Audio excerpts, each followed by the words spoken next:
Daalụkwanụ ndị ọma na-ege ntị. Ekene m nwoke kene nwanyị wee si ndụ mmiri ndụ azụ. Asị m mmiri ata na mazụ anwụ na nke onye chiri onye azụ elu. Ndị Igbo geenụ ntị, ụmụ Biafra wụchanụ ntị unu. Gee ntị ọfụma na this short message m chọrọ ịpas. And m ga na-ezidisa ozi until obido bawa ndị be anyị ntị. Because a lot of things na-eme, mana the reason na ndị be anyị anaghị aghọta ihe na-eme ha bụ na anyị adịbelo serious. Now, day before yesterday, if I'm not mistaken, yesterday, sorry for that, ka MAZI Nnamdi Kanu mere appear in court, which the Supreme Court netere anya si no on the 14th of September, that is the next 4 months, ka ha ga-etinye anya, ka ha ga-enebenwu anya n'okwu gbasara MAZI Nnamdi Kanu and the release, undermining that the Court of Appeal have discharged and acquitted MAZI Nnamdi Kanu of all kind accusations and declare him innocent. And also, going that now, and well as any competent court to get trial in Nigeria. Although the Supreme Court remain the highest court in as far as Nigeria is concerned, they are the only court that have the right.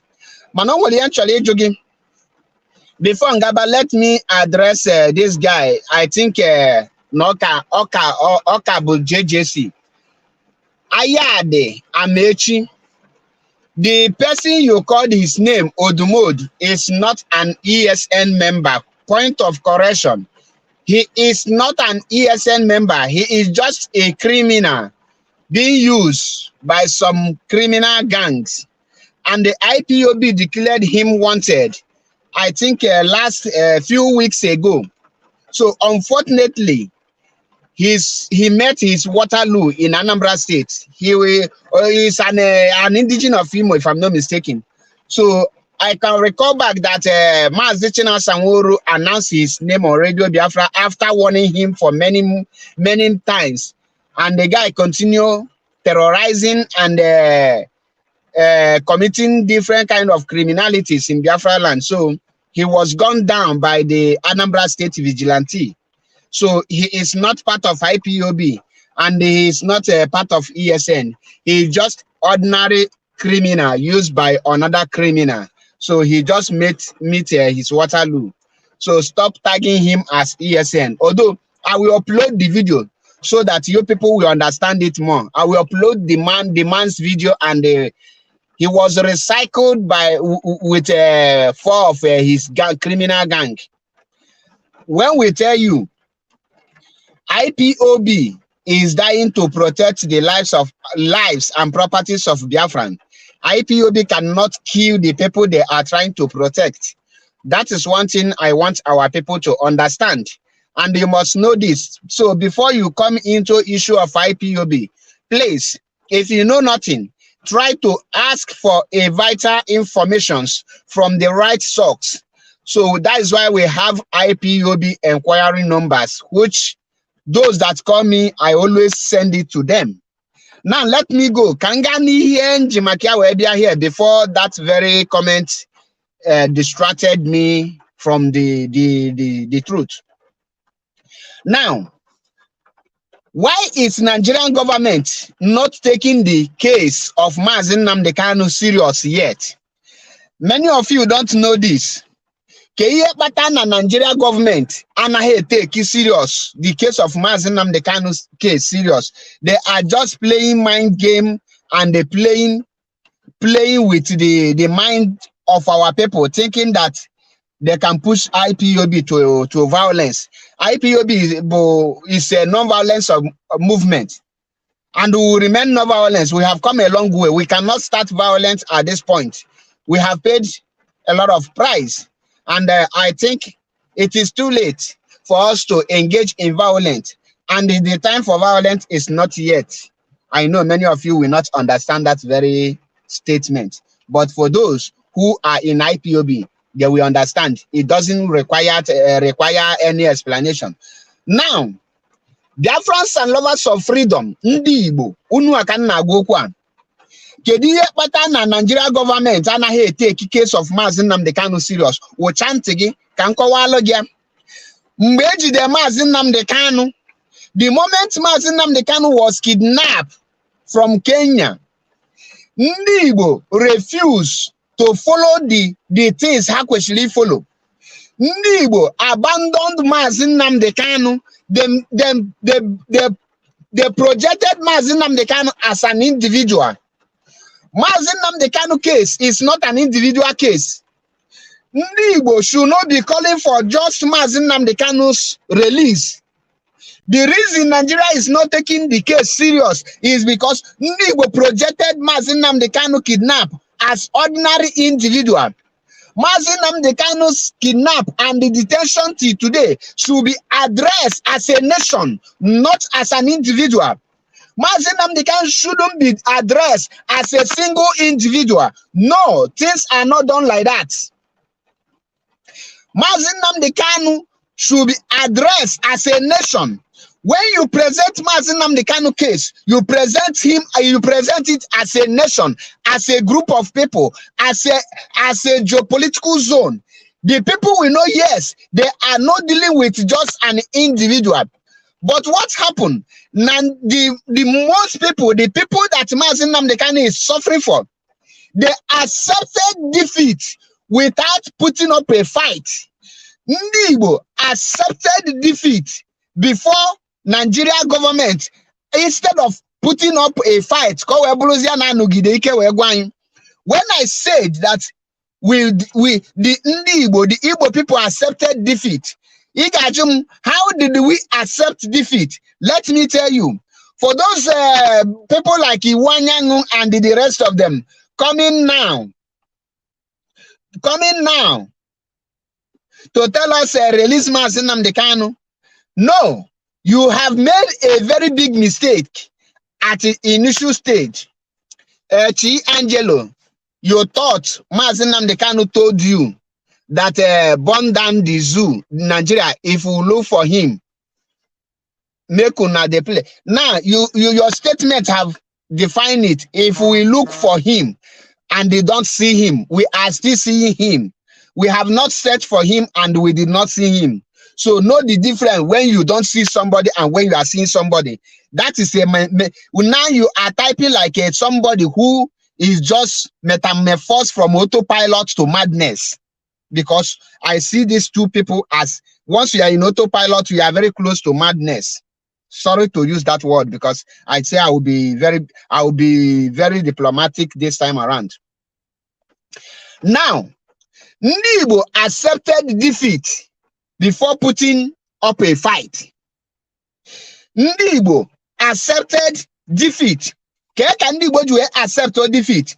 I can recall back that the moment MAZI Nnamdi Kanu was released, Ndị Igbo went on to start campaigning for P2B, telling the Biafrans that we should vote P2B, that if P2B enter, that P2B will release MAZI Nnamdi Kanu. What does that mean? That Buhari will not release MAZI Nnamdi Kanu. Automatically, you have given the government ultimatum to keep MAZI Nnamdi Kanu in DSS dungeon.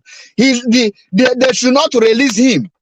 The moment Ndị Igbo start campaigning, vote for P2B, he will release MAZI Nnamdi Kanu. Go and get your PVC. Let us vote for P2B. He will release MAZI Nnamdi Kanu. I want to ask you that is watching me. If you are Buhari government, will you release Mazi Nnamdi Kanu, or have they given you the go ahead and detain him because they have seen that there is no power? And secondly, when somebody whose loyalty is under the control of enemy, for example, when your enemy is threatening that he will save you, maybe now I am holding your son, and we are five that kidnap your son. Then one of us, we paid him, that is under our control. We paid him to come and be telling you people that if we don't release Mazi Nnamdi Kanu, we will do this, we will do that. Meanwhile, we are the people who kidnap Mazi Nnamdi Kanu, and we are the people who kidnap your son. And one of us, we send one of us to go and be making mouth, telling you that threatening us. He is part of us, so we know that he is threatening. We are the one who send him to say whatever he's saying.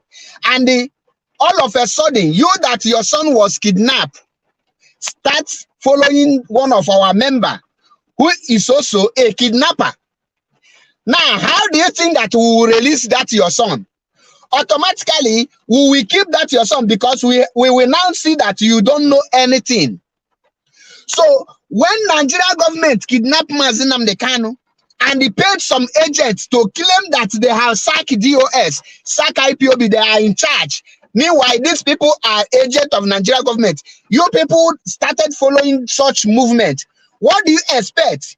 You have betrayed Mazi Nnamdi Kanu. That is the problem we are facing today. The Ohaneze Ndi Igbo, the Igbo elders, the Igbo prominent men abandoned Mazi Nnamdi Kanu, and they asked Nigeria government to hold him. They told Nigeria government to hold him.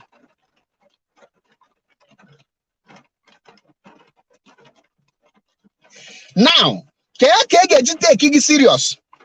Have you people una go for Mazi Nnamdi Kanu release? What are the conditions that you give if Mazi Nnamdi Kanu, if they refuse to release Mazi Nnamdi Kanu? Abaka ase ane de atoji, abaka wonwa teze, abaka chiye na atalo. Keki geji empty hand. Ndi Igbo niile anayo one people to release Mazi Nnamdi Kanu because we are toothless. Because I fail to put action.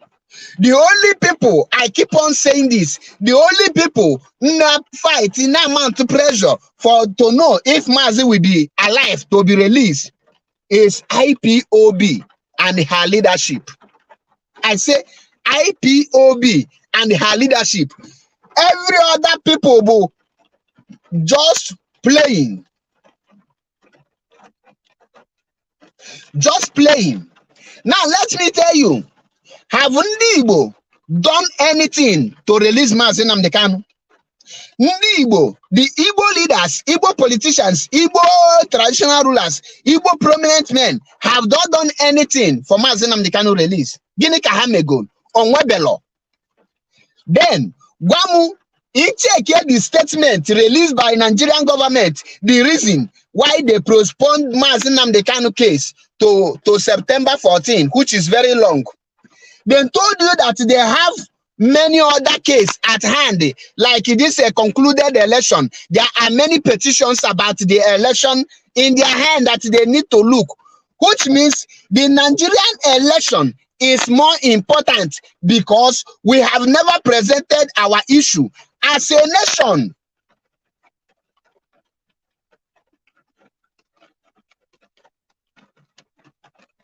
We have not taken the appropriate actions that needed to be taken. There are some actions that when Ohaneze is speaking, they should add to their statement. Action is useless.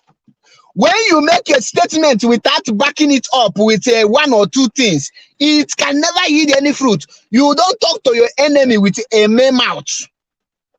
Have Ndi Igbo rising up to do something for Mazi Nnamdi Kanu?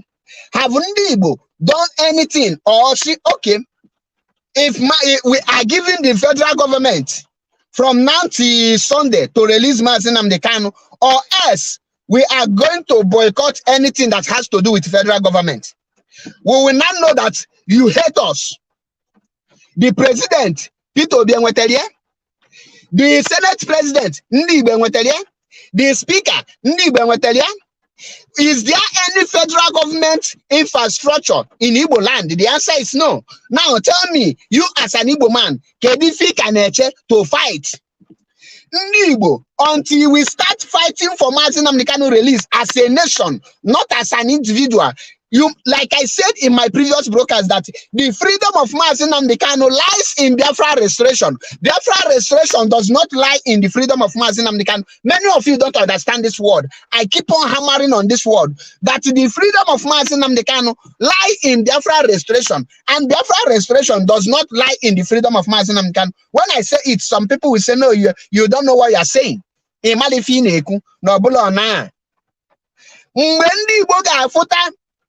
MAZI Nnamdi Kanu freedom anya, man never said the freedom of the entire Biafra, and they start putting effort for the freedom of Biafra, for the restoration of Biafra, and they now present that issue of Biafra before any court, before anywhere they go, before the parliament start presenting referendum, because it is now clear that Igbos are not welcomed until the people where the representative put up this effort. Then you will see federal government paying more attention to the case of MAZI Nnamdi Kanu and to the case of referendum.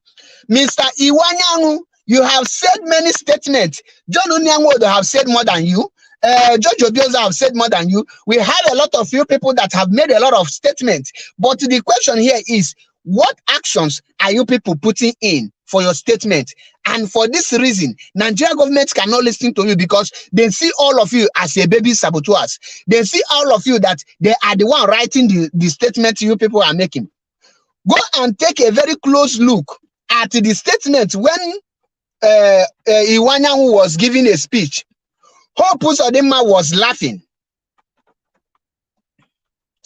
Hope Uzodinma was laughing because he know that the speech Iwanyangu was making was written by them, that they are not serious. Those things are camouflage, just keku neneku. Ndị have not risen up for MAZI Nnamdi Kanu. I know when I say see this, some of you will say, what have Monday sit at home? A Jew of sit at home and wait a freedom. A Jew of sit at home and wait something. There are some things you need to put in a place and put the pressure. You will see Biafra restoring. You will see Biafra. You will see the world talking. And now them who tend to we love MAZI Nnamdi Kanu. And I don't know how you love MAZI Nnamdi Kanu. What prompted you to love him? Kekiji love ya. In what area? In what how can I consume your love towards MAZI Nnamdi Kanu? Can Kejimani love MAZI Nnamdi Kanu? He is fighting for something. If you love him, you have to go for that thing on a fight. That thing, it is how it been done. Now, up to today, Ndi Igbo have no place, no position, not welcome in Nigeria. Yet, Igafoni Igbo say, MAZI Nnamdi Kanu is the only prophet. Everything MAZI Nnamdi Kanu have said have come to pass. Why can't you now, since everything that he have said have come to pass, why can't you now fight for what he is fighting for? Why? Do you know that you have abandoned MAZI Nnamdi Kanu? Any place since the kidnap of MAZI Nnamdi Kanu, one statement or Haneze Igbo elders make go back up with actions. One threat, Igbo make go carry it out. Or can Igbo galon that na obo na ring election, that they will fully support MAZI Nnamdi Kanu, have their ring election or not? Oh, you are waiting for May 29 to know. Okay, you are waiting for judiciary. Who is the judiciary? And when you born on judiciary in Melano, since the judiciary system of Nigeria, onwere onye Igbo nọ na up the highest position onye Igbo na-ejide bụ Chief Judge of Magistrate Court na-ekpe ikpe marriage na culture. The Chief Justice of the Federation onye Igbo abịa. Now gwa m ka onye Igbo gwa m ka position ebe ga-eji etinye onye Igbo na position ahụ ịchọ. The problem, the reasons MAZI Nnamdi Kanu case is not be taken serious is because Igbos have not been serious with themselves. The people who threaten Nigeria are Nigerian agents. It cannot hold water. It cannot hold water because they pay those people. When I send my boy to go and be making empty threats, that threat will not move me because I know my boy. I was the person who sent him. So for that, I will assume that let him continue making me proud. End of the day, he will come back and say that I have done what he asked me to do. No action will be taken. Enough is enough. All the whole senators raise the issue. Release MAZI Nnamdi Kanu in the next 48 hours, or we will call for referendum. MAZI are not there for more than 24 hours. The answer is no. Now, Guinea Patanandi actually take the issue of MAZI Nnamdi Kanu as a national issue, as an issue burdening the whole Igbo. The insecurity in Igbo today is because of MAZI Nnamdi Kanu detention. That is why the Nigerian government are funding the criminals to be using his name in the net and be wreaking havoc. Yet, apart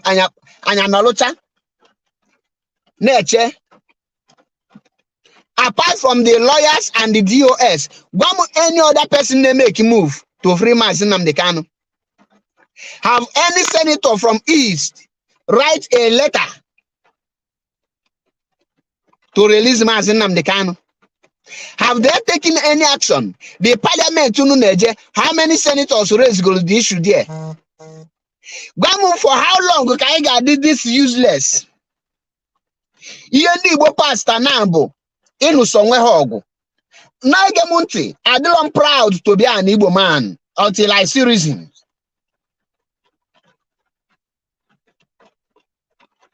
The reason that now MAZI Nnamdi Kanu are not being issued, the government are not here take it serious, is because we are not taking it serious. In a freedom fighting, you don't build the economy. And make we arrive from time. There are some brokers I have made. You don't build the economy while you have not gotten your freedom, because war can break out at any time. You build the economy after your freedom. And about Sotana before Zoute. It does Zute before Chabana. What of his Sota to Tebozan in Welana? You will do take a lot. Ndị Igbo egbe belugo na mgbagbu is no longer a joke. Sit at home will never bring Biafra.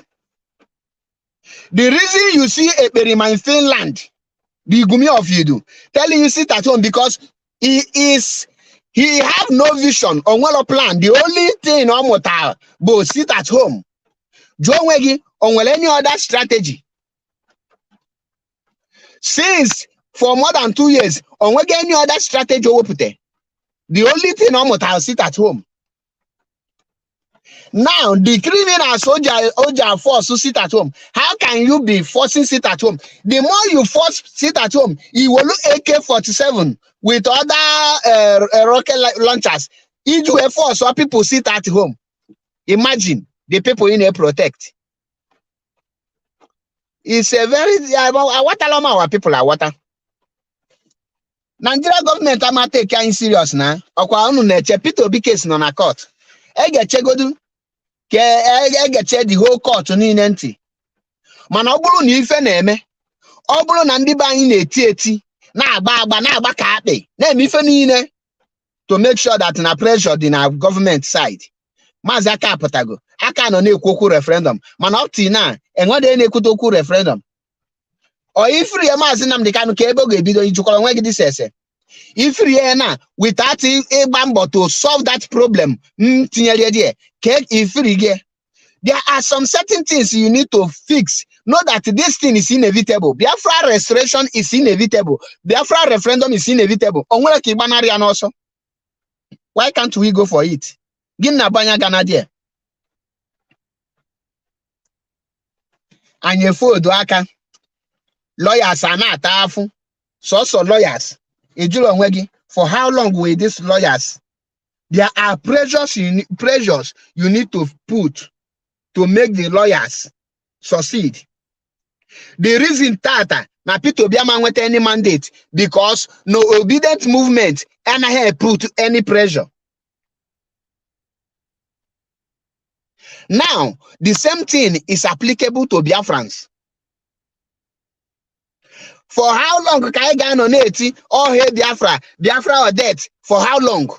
There a time e ga-ebi nọkata esi ya ahụ ga-eme echi ya mee tata. You pick up a fight. You fight for what you believe in. And know the ọgụ once and for all. Ọ bụrụkwa ma ya anụ ọgụ, ọ na-egbulubeghị anyị mgbe a ga-eji wee nụba ọgụ. Ịchọrọ nke a. Mana ihe ahụ ị na-achọrọ na-eme gị every day. For how long ka ị ga-anọlu before malụ that manya like ya manya like ya, we need to fight for this Biafra.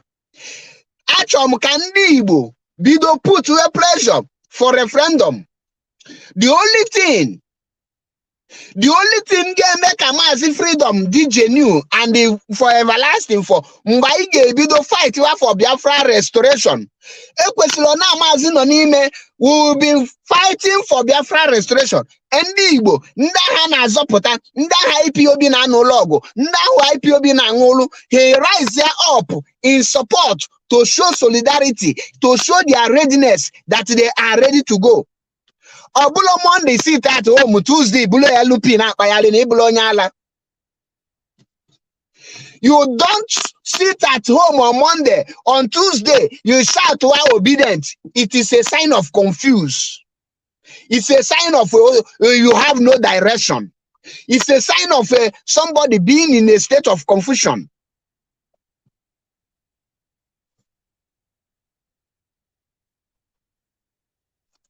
And you don't understand it. Each and you following MAZI Nnamdi Kanu or loving MAZI Nnamdi Kanu, be post to pitch then you put out a comment section, is she my leader? We will never forget you. Why you are campaigning for P2B? You have already forget him. You have already forgotten him. Chris Felix, greetings from here.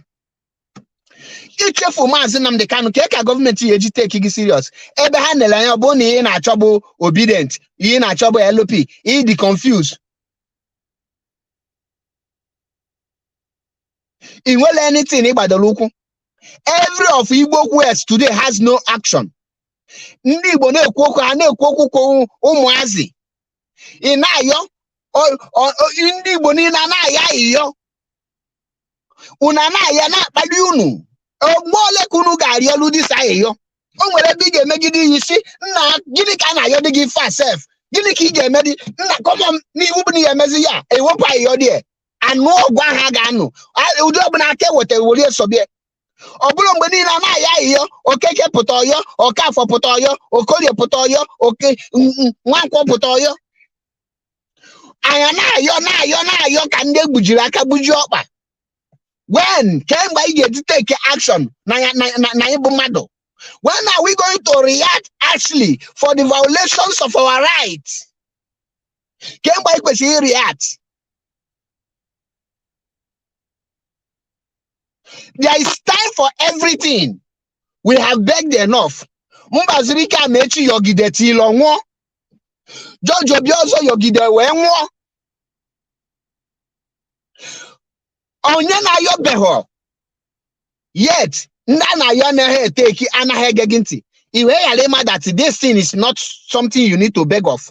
This thing is something you need to force. Demand for it. Take actions. Obu na ina yo onye pụta yo iwanya nwuyo onye nke ayo ndị na-aya adịghị gị ntị, you take action. You take a very good action. Ịma na ihe ablọsify yo na ndị na-ayọ anaghị ege gị ntị.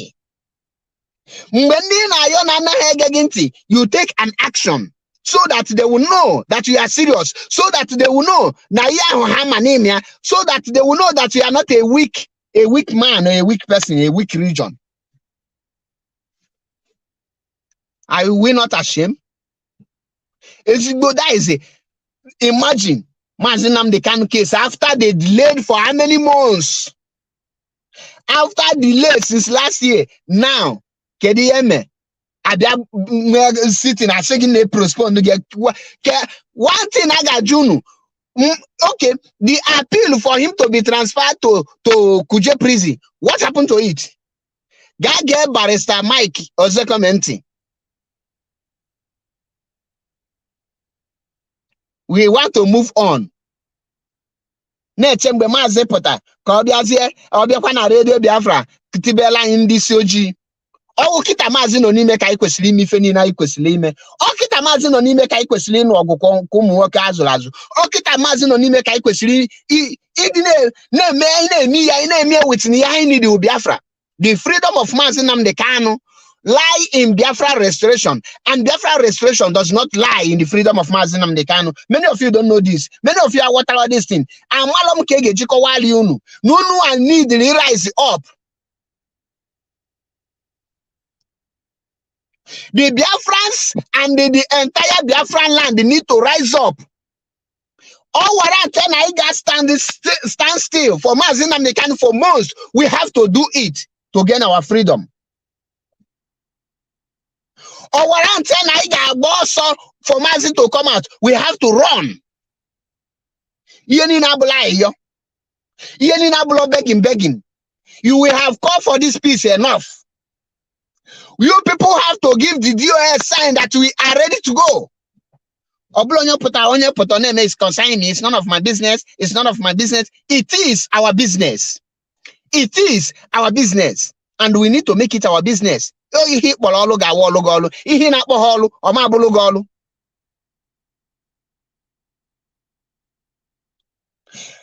not pretend. That is why when I speak, I speak my mind.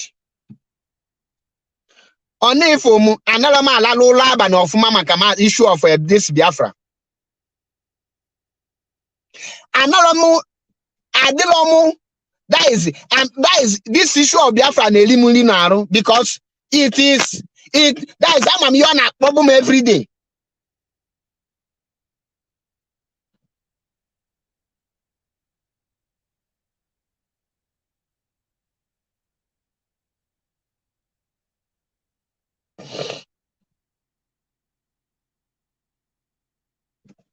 And our people are not waking up.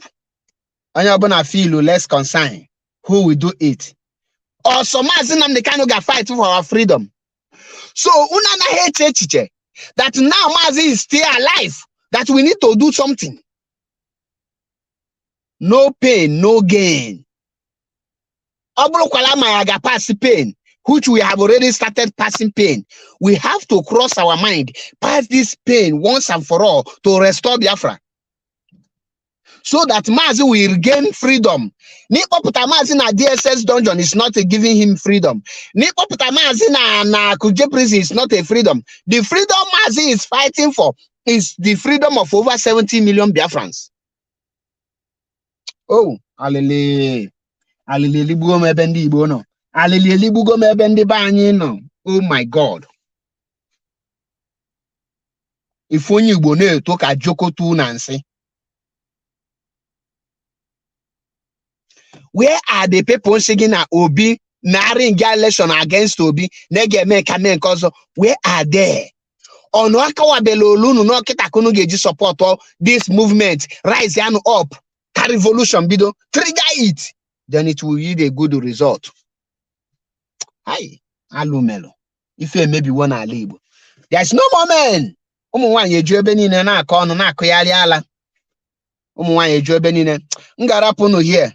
Because until I come your way again. Remember, the freedom of MAZI Nnamdi Kanu lies in Biafra restoration, and Biafra restoration does not lie on freedom of MAZI Nnamdi Kanu. MAZI Nnamdi Kanu is an individual in Biafra. He's a Biafran.